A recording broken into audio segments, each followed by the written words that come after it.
So yun na nga, nakakaraming record na ako, hindi naman ako nag-upload. Pero ito, i-upload ko na talaga agad to. Time to make my fiber drinks. Everyday fiber. Kaya kahit na anong kainin ko, carry lang. Hindi ako nataba. Sa lakas kong kumain, mas malakas pa ako kumain sa asawa ko. Fiber. Bago kumain.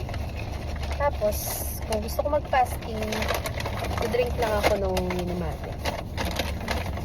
Pero minsan hindi na ako nagtitake nun.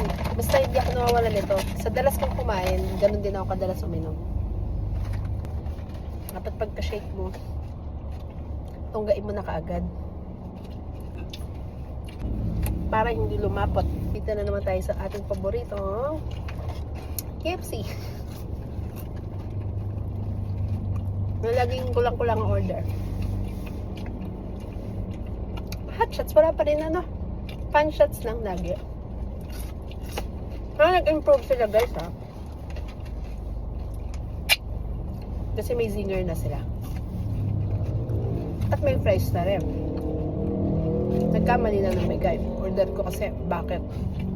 Pero okay na, at least meron.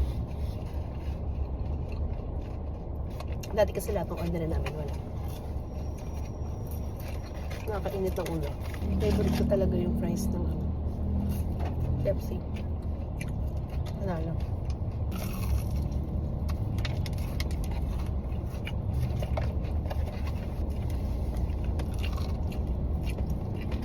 Lalo ba ng hot shots? Spicy chicken na lang. Lagi. Laging ganun nangyari. Kasi gusto ko talaga hot shots eh. Yung singer mo na, para spicy. Asawa ko naman zinger lagi order. Regular fries na may bucket pa. Talagang hinabol ko ang bucket ko at hindi nila na naman naintindihan. So, hindi ako papayag na hindi ako makakapag-bucket of fries. Sobrang favorite ko ang fries ng KFC. Numipis na nga siya, dati mas makakapal yun. Alala ko nun, unang sahod ko, takbo sa KFC. Almost everyday ako nasa KFC sa Kingswood, sa Vito Cruz. Lagi ko in-order, fries at hot shots. Comfort food ko siya. Sarap naman kasi.